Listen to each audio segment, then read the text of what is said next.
Okay, let's play the video, please.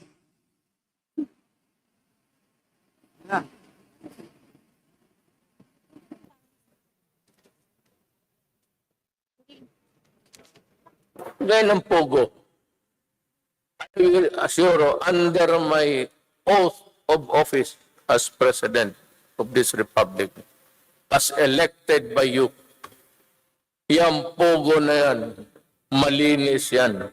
Malinis yan. Malinis yan.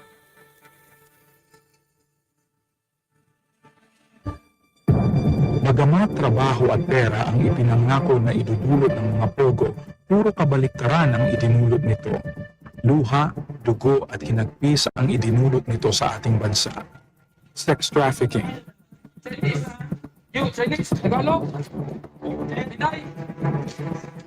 kidnapping,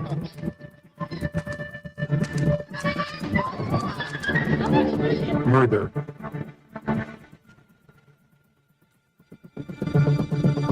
torture,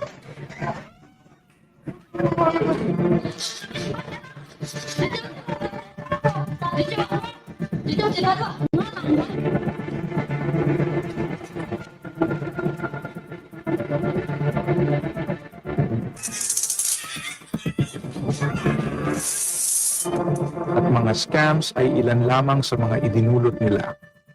Bukod pa ito sa pinsalang idinulot nito sa reputasyon ng ating bansa sapagkat nabansagan tayo na nagkakanlong sa mga dayuhang scammers.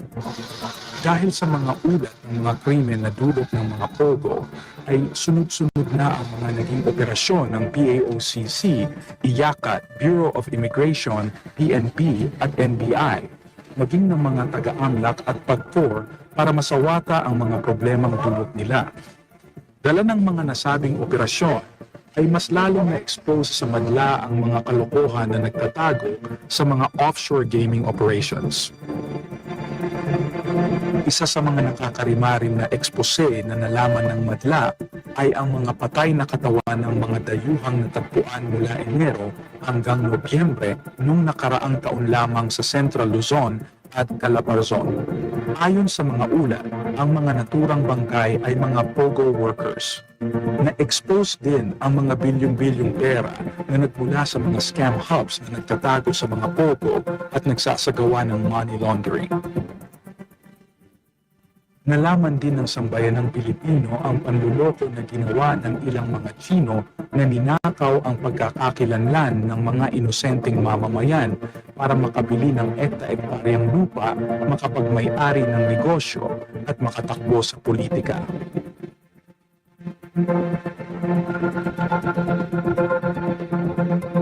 Sinawalang bahala rin nila ang batas na mayroon tayo patungkol sa mga SIM card. Nadiskubre ang daan-daang libong pre-registered SIM card sa loob ng kanilang operasyon at mga kagamitan upang makapanloko. Hindi lang iyon, lumabas din na mayroong mga paglabag sa ating batas pangkalikasan at sa paglalagay nila ng mega water pump ay maaring humahantong sa pagbaba ng lupa at daloy ng bukal, pagpasok ng tubig alat at pagkasira ng kalidad ng tubig na kumukonsumo ng mataas na kuryente dahilan upang makapinsala sa kapaligiran. Lumabas din sa mga pagdinig ng mababang kapulungan ang posibleng koneksyon ng Pogo at droga dahil sa nadiskubre na perang umiikot dito. May mga nakikitang posibleng ugnayan din sa mga dating nakaupo sa gobyerno at sa mga nagpapatakbo ng mga scam farms. Sa dami ng mga naging biktima ng mga iligal na Pogos, mapadayuhan o Pilipino, tuluyan nang ipinagbawal ni Presidente Bongbong Marcos ang mga Pogo. Na sigaw ng taong bayan laban sa mga Pogo. Kailangan nang itigil ang panggulo nito sa ating lipunan at paglalakastangan sa ating bansa. Effective today, all Pogos are banned. Bagamat tuluyan na ang ban ng mga Pogos, patuloy pa rin ang pag-iimbestiga ng Quadcom ng House of Representatives para mapanagot ang mga taong lumabag sa ating mga batas. Hindi pa tapos ang laban na ito hanggat walang nananagot sa mga utak ng mga iligal na Pogos.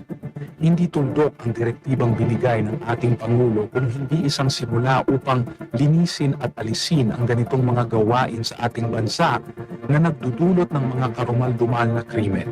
Ang adhikain ng laban na ito ay para maipamana natin sa mga susunod na henerasyon ng mga Pilipino ang isang bansang maunlad, mapayapa at malaya. Bilang isang bayan, tayo ay sama-samang tumahak sa landas patungo sa bagong Pilipinas.